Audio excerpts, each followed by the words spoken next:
दोस्तों, क्या होगा अगर आप जाग जाइए और देखें कि आप अब इंसान नहीं हैं, वह भी किसी साधारण दुनिया में नहीं, बल्कि सीधे राक्षसों, देवताओं और ताओवादियों के एक रहस्यमय उपन्यास में। और वहां आप एक आदमी के रूप में नहीं हैं, लेकिन आप जंगल के सबसे भयानक शिकारी बन गए हैं, एक बाघ। हाँ दोस्तों, आज हम माउंटेन सी नामक एक बिल्कुल नए और हड्डियों को ठंडा करने वाले मैनहुआ का पता लगाने जा रहे हैं। आइए देखें कि हमारा नायक फिर से बाघ से मानव रूप में कैसे आता है और उसके साथ क्या होता है। कहानी की शुरुआत में हमें एक गहरे धुंधले पहाड़ी जंगल में ले जाया जाता है। रात में अंधेरा था और आसमान बादलों से भरा हुआ था। आसपास इतना शांत है कि हवा की आवाज भी छाती को हिला देती है। और इस भयानक रात को शिकारियों के एक समूह ने पहाड़ में प्रवेश किया। वे एक साधारण जानवर को पकड़ने नहीं आए हैं, बल्कि जंगल के सबसे चालाक और रहस्यमय जीवों में से एक को पकड़ने आए हैं। लेकिन जंगल जितना शांत लग रहा था, स्थिति उतनी ही उलट गई। शिकारियों के नेता सोंग और उसके साथियों को अचानक एक भयानक दृश्य दिखाई दिया। उनका कुत्ता जमीन पर मरा पड़ा था। और कमाल की बात पता है क्या है? इस बड़े कुत्ते को मरने से पहले एक बार भी भौंकने का मौका नहीं मिला था, मानो किसी ने या किसी चीज ने उसकी जान ले ली हो। और इससे भी अजीब बात यह है कि जमीन पर हत्यारे जानवर का कोई निशान नहीं है। एक अन्य शिकारी पीछे से चिल्लाया, गीत, आपको मिले लोहे के बड़े जाल और जाल बरकरार हैं। सिन हैरान रह गए, क्योंकि उसे यकीन था कि जाल और जानवर रास्ते में हैं। यहां तक कि अगर वह जाल से बच गया होता तो कुछ संकेत होता, लेकिन यहां कुछ भी नहीं है। गाने का साथी डर से कांप उठा और बोला, मनसम, मैंने अपने जीवन में पहली बार इतना सुंदर जानवर देखा। वह कोई साधारण जानवर नहीं है। चलो अब पहाड़ से उतरते हैं। वह एक पल के लिए रुक गया। उसकी आंखों से आंसू बहने लगे। उसने सोचा, अरे क्या हम उसके जाल में फंस गए? वास्तव में गीत ने महसूस किया कि वह जिस जानवर का शिकार करने आए थे वह कोई साधारण जानवर नहीं था। वह वास्तव में हमारा मुख्य चरित्र है, एक बाघ जो एक इंसान से 1000 गुना अधिक चालाक है। अंधेरे में उनकी हर हरकत को देख रहा है। सोंग ने अपने साथियों से कहा, अगर हम अभी थोड़ी सी भी हलचल करें तो वह अंधेरे से बाहर आ जाएगा और हमें जिंदा खा जाएगा। लेकिन यह सुरक्षित नहीं है। इस तरह के जाल को छोड़ दो, हम अभी पहाड़ से नीचे उतरेंगे। अपनी जान बचाने के लिए शिकारियों को शिकार की उम्मीद छोड़ते हुए रात के अंधेरे में भागने के लिए मजबूर होना पड़ता है।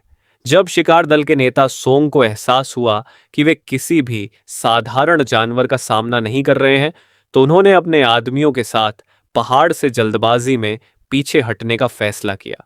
सोंग ने अपने साथियों को निर्देश दिया, जब तक वे घाटी में नहीं पहुंचते तब तक कोई भी दल बदल नहीं करेगा और अपना धनुष पहले से तैयार करें। लेकिन उन्हें अभी भी पता नहीं था कि इस राक्षसी बाघ से बचना इतना आसान नहीं था। अचानक अंधेरे की गोद में एक शिकारी जमदूत से मिलने के लिए नीचे आता है, एक नाटकीय आवाज में। इससे पहले कि वह इसे जानता, एक पल में उसके एक साथी का हाथ सोंग की आंखों के सामने खून से लथपथ हो गया। ताजा खून और शिकारी की भयंकर चीखें हवा में फैल गईं। बाकी शिकारी दहशत में चिल्लाने लगे। उसी क्षण मूल भय उनके सामने प्रकट हुआ। बारिश और अंधेरे के बीच एक राक्षसी बाघ का चेहरा, जिसकी आंखें आग की तरह लाल हो रही हैं और उसके मुंह से तेज दांत निकल रहे हैं। बाघ के शरीर से एक रहस्यमय नीली दिव्य ऊर्जा या धुंध निकल रही थी। हाँ दोस्तों, ये हमारा मुख्य चरित्र है जो अब एक अजेय शिकारी है। इस भयानक स्थिति को देखकर एक अन्य शिकारी ने डर से कांपते हुए अपने धनुष से बाघ पर गोली चलाने की कोशिश की, लेकिन उसके हाथ इतने कांप रहे थे कि उसके लिए ठीक से ध्यान केंद्रित करना असंभव था। इससे पहले कि वह अपना तीर चलाता, राक्षस हवा में उछलता है और अपने विशाल पंजे से शिकारी को जमीन पर गिरा देता है। बाघ के बड़े पंजे के दबाव में शिकारी की हड्डी तेज आवाज से टूट जाती है और टूट जाती है। वह दर्द में केवल एक छोटा सा शोर कर सकता था और फिर सब कुछ खत्म हो गया। बस खून और मौत की बदबू आ रही थी। बाघ 1 मिनट में एक के बाद एक शिकारी को चुप करा रहा था। बाघ के पंजे ने एक शिकारी के चेहरे पर सीधे प्रहार किया और उसका चेहरा गिर गया। अंत में शिकार दल का डरपोक साथी, जो शुरू से ही सोंग से पहाड़ से नीचे जाने की गुहार लगा रहा था, कुछ दूरी पर खड़ा होकर उपद्रव को देख रहा था। उनके आसपास की खामोशी में केवल उनकी भारी सांस की आवाज सुनी जा सकती थी। वह अपने सभी साथियों के इस क्रूर भाग्य को देखकर पूरी तरह से स्तब्ध हो जाता है। वह केवल इतना ही कह सकता था, मुझे ऐसा लगता है हमने कुछ ऐसा खींचा है जिसे हमें कभी खींचा नहीं जाना चाहिए था। गांव की एक आम सराय में बैठे दो आदमी खाना खाते हुए फुसफुसा रहे थे। उनमें से एक ने दूसरे से पूछा, तुम्हें क्या पता, हालांकि आज रात सैनगण के उद्देश्य से बलिदान दिया जाएगा। सनगण, हाँ दोस्तों, यह राक्षसी बाघ है जो पूरे पहाड़ का देवता या मालिक है। गांव को उसके क्रोध से बचाने के लिए हर साल एक जीवित बलिदान देना पड़ता था।